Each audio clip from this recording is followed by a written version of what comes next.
한국인 사회에서는 사실 성폭력 사건에 대한 시각이 많이 변화해 왔습니다. 그 이전부터 조금 구체적인 시각이 남아 있기도 했지만 그 2018년 이후에 미투 운동이 대대적으로 벌어지면서 성범죄에 대한 그 시각이 많이 전환이 되었습니다. 그래서 어떤 사건 위주 그리고 피해자 위주로 그 사건을 보려는 그 관점의 변화가 굉장히 빠르게 일어났습니다. 그런데 이제 반면에 제가 교회 사건을 하다 보면은 교회에는 아직도 이제 소위 후진 시각들이 많이 남아 있는 것 같습니다. 그 주로 하는 변명이 뭐 친해서 그랬다, 뭐 애정 표현이다 이런 식의 그런 변명들은 사실 사회 성폭력 사건에서는 지금은 적어도 이제 많이 하지 않는 그런 이야기인데도 교회에서는 굉장히 그거를 당연하다는 듯이 왜 이해를 하지 못하냐는 그런 가해자들의 뻔뻔한 변명들이 주로 있어 왔고요. 그리고 이제 그 말을 그대로 믿고 정말 피해자들이 어제까지는 정말 가족처럼 지내던 같은 성도들이 갑자기 자기에 대해서 공격을 하는 그런 경험을 하면서 2차 가해를 많이 당했습니다.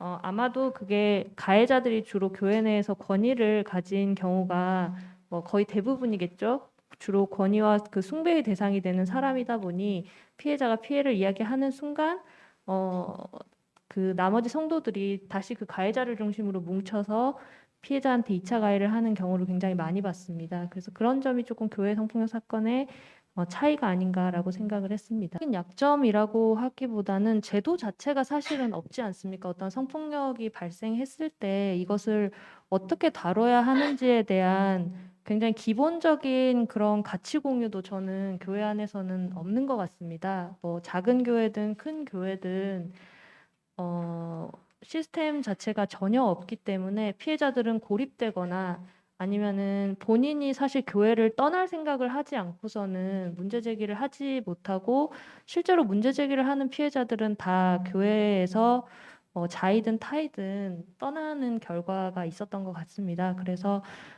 제도적인 부분이 지금 너무나 없기 때문에 그 부분이 좀 필요하다. 뉴스엔조이 기사에서도 그 부분을 많이 짚었는데 네, 그 부분이 좀 보강이 반드시 되어야 될 것 같습니다. 이제 교회 공동체 그 구성원들의 인식 변화가 좀 필요하다라고 생각을 합니다. 그래서 어떤 힘을 가진 목회자들에게는 너의 그 행동은 범죄다라고 알려줄 수 있는 어떤 교육이라던가 그런 체계가 좀 필요할 것 같고요. 그리고 무조건 뭐 목사님 말씀 잘 들어라, 뭐 순종해라 이렇게 가르치기보다는 어쨌거나 뭐 그 말씀도 좀 비판적으로 인간 대 인간으로서 자기가 좀 생각해 볼 수 있는 그런 식의 인식의 전환이 좀 필요하지 않나라고 생각을 합니다. 그래야지 어쨌건 성도들도 자신을 좀 보호할 수가 있고 무조건 그 의견에 따라서만 추종하지 않도록 좀 그런 인식의 전환이 좀 필요하다고 생각을 합니다. 네. 제 생각에는 아직까지도 그 교단에서는 이 성폭력 문제를 어떤 그 일부 부도덕한 목사 개인의 일탈로 보는 시각이 있지 않나라는 생각을 하고 있는 것 같습니다. 그래서 이제 그런데 사실 성폭력은 권력의 문제거든요. 그 권력이 없는 사람이 권력이 있는 사람을 성폭력하는 경우는 없습니다. 그래서 그런데 권력의 속성이 무엇입니까? 그 견제받지 않으면 반드시 남용되고 부패된다는 것입니다. 그래서 이 어떤 권력을 견제할 수 있는 그런 제도나 절차가 반드시 필요한데 결국에는 그것은 교회 내에서 어떤 평신도가 하기에는 한계가 있는 것 같습니다. 그래서 반드시 교단이 해주어야 되는 문제라고 저는 생각을 합니다. 교회와 교단이 맡아서 그 견제할 시스템을 만들어 줘야 한다고 생각합니다.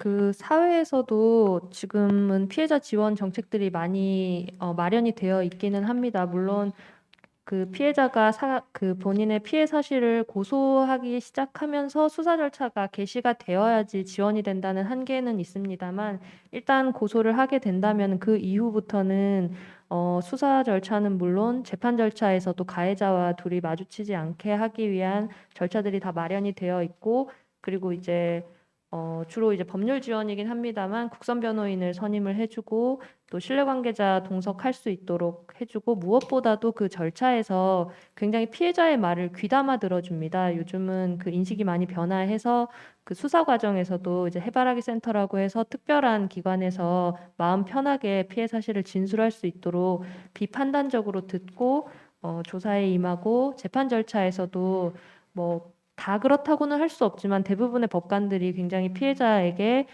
주의하면서 그 질문을 하고 가해자 변호사가 이렇게 질문을 하는 것도 굉장히 차단하고 부드러운 분위기 속에서 충분히 이야기를 할 수 있도록 그렇게 많이 배려를 하고 있습니다. 징계라기보다는 본인의 행동에 대한 책임을 지는 거라고 생각을 해야 맞는 것 같습니다. 사회에서도 예를 들어서 장애인에게 성범죄를 저지른 사람은 장애인 관련 시설에 취업할 수가 없고 아동 대상 성범죄를 한 사람은 그 아동을 대하는 직업에 취업을 할 수가 없습니다. 그거는 당연히 상식이고 우리가 들었을 때 누구나 바로 이해할 수 있는 영역이기 때문에 그 부분에 대한 거를 어떤 그 소위 그 거룩한 범죄자들이 그걸 주장하면서 본인들이 다시 이건 이중 뭐 처벌이다라든지 자기는 처벌을 받았기 때문에 일을 하겠다라고 주장하는 것은 너무나 근거가 없는 이야기고요. 사실 공무원 같은 경우는 수사가 개시가 되기만 해도 관계관청에 수사 개시 사실을 통보를 하게 되어 있습니다. 그 이유는 그렇게 함으로써 어떤 그 사람이 국민 전체에 대한 그 봉사를 하는 공무원직에 대한 신뢰를 유지하기 위해서입니다. 그렇기 때문에 그 거룩한 범죄자들이 다시 일을 하지 못하게 하는 것은 그 직에 대한 신뢰를 유지하기 위한 그런 최소한의 장치라고 저는 생각을 합니다. 폭력이 없다는 것을 실감을 하고요. 하지만 많이 늦었다는 생각이 듭니다. 이제 기독교 반성폭력 센터에서 의뢰를 받는 사건을 보면은 이제 이런 문제들이 수면 위로 떠오르면서 아, 예전에 내가 겪었던 것이 그것이 피해구나. 목사님이 잘못한 게 맞구나라고 이제 저한테 의뢰가 들어오는데 막상 공소시효가 너무 지나버리는 바람에 시작조차 하지 못하는 사건들이 많았습니다. 그러니까 이제 결국 그 피해자들은 자책을 하면서 자기가 울면서 교회를 떠났던 사람들인 거죠. 근데 이제 그런 분들이 없게끔 앞으로는 이런 분위기가 바뀜으로써 내가 입은 것이 피해다. 저 사람이 가해를 한 것이다라는 흐름이 만들어질 수 있었으면 좋겠습니다. 성범죄 특성상 친밀한 관계에서 일어나기 때문에 누구보다 믿고 의지하던 사람으로부터 피해를 입습니다. 그래서 그 피해자의 어떤 마음의 상처라는 것은 그 일반 범죄랑은 비교도 할 수 없는 것이고요. 그리고 공동체로부터 외면당하고 배척당하면서 떠나는 그런 이제 마음 아픈 일이 더 이상은 없었으면 좋겠습니다.